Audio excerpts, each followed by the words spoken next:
खबर कटेगी नहीं, खुलेगी। जो दिखा वो आधा था।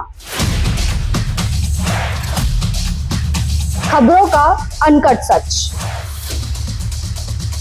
देखिए news uncut only on morning India. क्या छात्रों का आंदोलन सरकार के लिए एक घर कुआं उधर खाई की स्थिति बनती जा रही है? जी हाँ, ये बात हम इसलिए कह रहे हैं क्योंकि सरकार के खिलाफ जो भी आंदोलन हो रहे हैं छात्रों के, अगर छात्रों की बात मानी जाती है तो भी सरकार मुश्किल में, और सरकार अगर छात्रों की बात नहीं मानती है तभी भी वो मुश्किल में दिखाई देता है। ऐसा हम इसलिए कह रहे हैं, हम आपको बताएंगे। नमस्कार, आप देख रहे हैं मॉर्निंग इंडिया, और मॉर्निंग इंडिया के खास कार्यक्रम न्यूज अनकट में आज हम बात करेंगे छात्र आंदोलन की, जिस छात्र आंदोलन के बाद सरकार खुद मुश्किल में फंसती नजर आ रही है। ये इसलिए क्योंकि रांची के छात्र आंदोलनों की अगर हम बात करें जो लगभग 27 दिनों तक चला, और उसके बाद छात्रों की बात सरकार ने मान ली, जो भी उनके मुख्य मुद्दे थे उनको स्वीकार कर लिया। 2014 से लेकर जो अब तक परीक्षाएं हुई थी उनको निरस्त करने की बात सरकार ने मान लिया, और इसी बात को मानने के बाद जो दूसरे छात्र थे, यानी जिनका चयन इन परीक्षाओं के अंतर्गत हुआ था, वो छात्र आंदोलन करना शुरू कर दिए। क्योंकि कहीं न कहीं जो छात्र चयनित हो गए थे और जिनको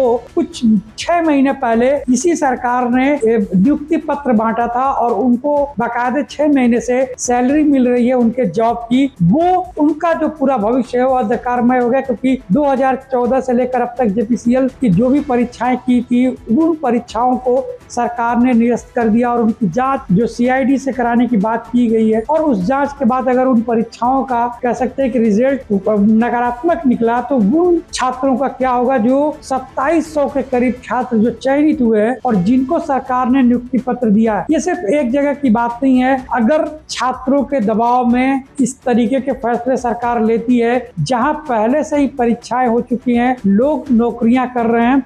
इसलिए ये खासतौर पर मैं बात करूंगा क्योंकि उत्तर प्रदेश में कई ऐसे आंदोलन होते हैं जहां पर छात्रों की पहले से नियुक्तियां हो चुकी हैं, उनके खिलाफ आंदोलन चल रहे हैं। और खासतौर पर शिक्षक भर्ती में जो 69,000 की शिक्षक भर्ती हुई थी उसमें आरक्षण को लेकर ऐसा ही एक लंबा आंदोलन एक साल लगभग कई सालों से चल रहा है। ये दर्शाता है कि अगर छात्रों की बात को मान के सरकार उस फैसले को पलटती है या कोर्ट उन फैसलों को पलटता है तो वो लोग जो उनकी पहले से नौकरी कर रहे हैं उनका क्या होगा, वो किस तरफ जाएंगे। और आज बिहार में भी छात्रों ने आंदोलन किया और उसके बाद छात्रों की मांग को मांगते हुए कई ऐसे पेपर पत्र थे जो अभी कराने के लिए सरकार तैयार नहीं हो रही थी, या कह सकते हैं कि उनके नोटिफिकेशन में देरी कर रही थी, उनको भी स्वीकार कर लिया है। तो ये एक तरीके से कहा जा सकता है छात्रों की जीत है सरकार उस सिस्टम के खिलाफ, जिस सिस्टम के खिलाफ बरसों से छात्र लड़ते आ रहे हैं। क्योंकि सिस्टम में कमियां हैं, इस बात को सरकार भी स्वीकार कर रही है, लोग भी स्वीकार कर रहे हैं, और इसलिए क्योंकि 3 बड़े उच्च अधिकारियों को झारखंड पब्लिक सर्विस कमीशन से बर्खास्त किया जाता है,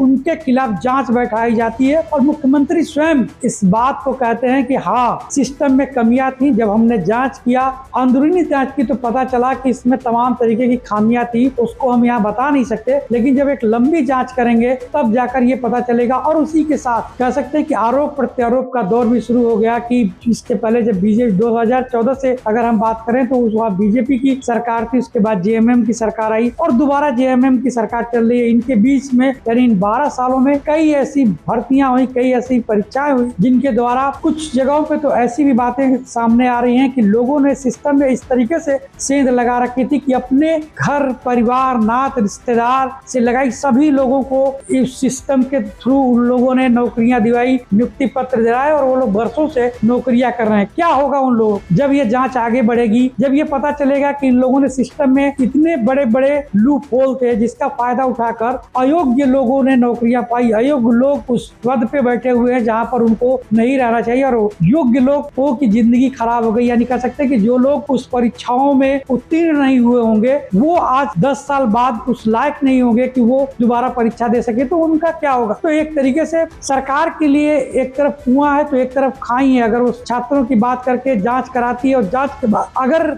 सब कुछ ठीक नहीं रहता है तो उन लोगों की नौकरियां जाएंगी जो लोग नौकरियां कर रहे हैं, वो किस तरीके से इन कंपनसेशंस को भर पाएगी। तो ये एक तरीके से सरकार के लिए एक ऐसी दोधारी तलवार की तरीके ये आंदोलन हो गए हैं, जहां पर अगर वो इस तरफ जाती है तो कुआं है और उस तरफ जाती है तो खाई है। इस तरीके से लोग निपटेंगे। क्या होगा भविष्य में ये तो बाद में पता चलेगा, लेकिन एक बात स्पष्ट है, ये एक चुनौतीपूर्ण दौर है उन सरकारों के लिए जिन सरकारों में सिस्टम की कमियों के कारण युवाओं के साथ धोखा हुआ, युवाओं के साथ इस तरीके से अपराध हुआ है कि वो आज सड़कों पर उतर के अपने लिए न्याय की और हक की बात कर रहे हैं।